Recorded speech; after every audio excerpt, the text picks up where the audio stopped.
Saya di Sekretariat Forum Warga Bersatu Banten hari ini ingin mencoba memberikan pandangan secara lurus kepada masyarakat Banten soal diksi penjajah. Kawan-kawan semua, narasi buta yang disampaikan oleh kawan-kawan yang menolak PIK 2 sesungguhnya tidak didasari oleh objek di wilayah setempat. Saya sama sebagai warga Banten yang hari ini juga peduli terhadap warga Banten. Kita juga tidak mau diam kalau betul-betul ada nuansa penjajahan di wilayah atau di lokus yang berada di PIK 2. Kami bersepakat bahwa dalam beberapa pertemuan di Tabayun kita tidak melihat ada persoalan yang membuat masyarakat Banten terzalimi. Poin utama dalam perspektif sebagai warga yang dijajah adalah perusahaan ilegal. Perusahaan tidak memiliki batas kewenangan yang sesungguhnya bisa melabrak aturan.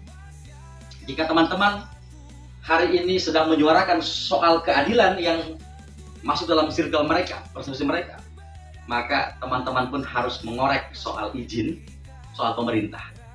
Ketika ada diksi yang muncul di publik bahwa ini penjajahan yang akan membuat masyarakat Banten menjadi budak, maka sesungguhnya mengabaikan peran pemerintah.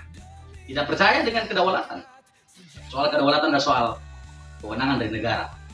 Presiden Republik Indonesia Prabowo Subianto adalah tokoh sentral dalam urusan kedaulatan. Tidak mungkin Pak Prabowo membiarkan penjajahan berada di muka bumi ini. Maka saya tidak mau kemudian masyarakat terkotori informasinya, bahkan tren berpikir masyarakat menjadi anarkis, radikal, dan membuat masyarakat akhirnya membenci pada proyek PIK 2. Lagi-lagi saya tidak pernah berbicara soal ketegasan soal ini. Kawan-kawan yang melakukan penolakan silakan, karena dilindungi oleh undang-undang. Hak berdemokrasi, ya atau tidak, ya silahkan. Tetapi jangan bawa-bawa soal isu sentral tentang kedaulatan Republik Indonesia.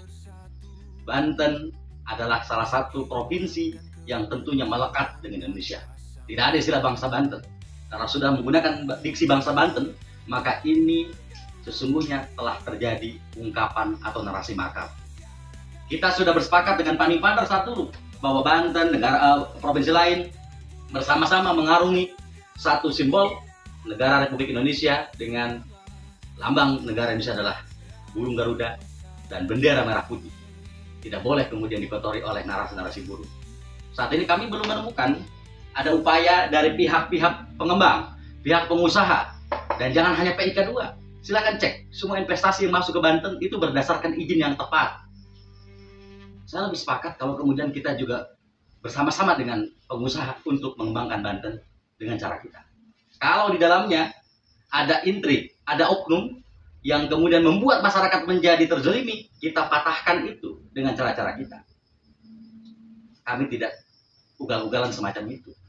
Mendukung PIK 2 bukan hanya soal pragmatisme, tapi lebih kepada soal lain yang berkaitan dengan kepentingan masyarakat Banten secara luas.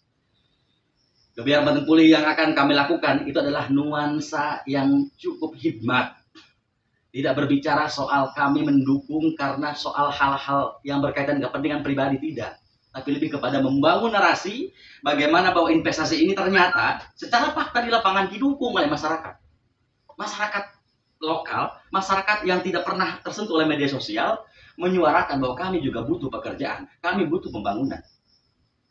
Terakhir dari saya, bahwa ungkapan perang, ungkapan anarkis tidak boleh muncul sesuai dengan apa yang disampaikan oleh yang terhormat Bapak Kapolri, bahwa siapapun, ormas manapun, individu manapun yang mengganggu investasi, maka berhadapan dengan negara. Silakan kawan-kawan, kalau memang punya keberanian soal itu, berhadapan dengan negara. Dan kami akan tetap berpegang teguh bahwa kami siap bersikap humanis, tidak akan melakukan ujaran kebencian, bahkan melakukan ancaman intimidasi terhadap siapapun yang menolak. Silakan menolak dengan narasi yang kuat, narasi yang tidak membabi buta, narasi-narasi yang kemudian menyejukkan, sehingga teman-teman dan masyarakat lain juga terlindungi dari ungkapan-ungkapan semacam itu. Demikian malam ini, semoga ini menjadi salah satu wasilah sehingga teman-teman masyarakat lain juga terlibat aktif untuk bersama-sama mengarungi samudra, membangun Banten dengan hadirnya investasi yang sehat di Provinsi Banten.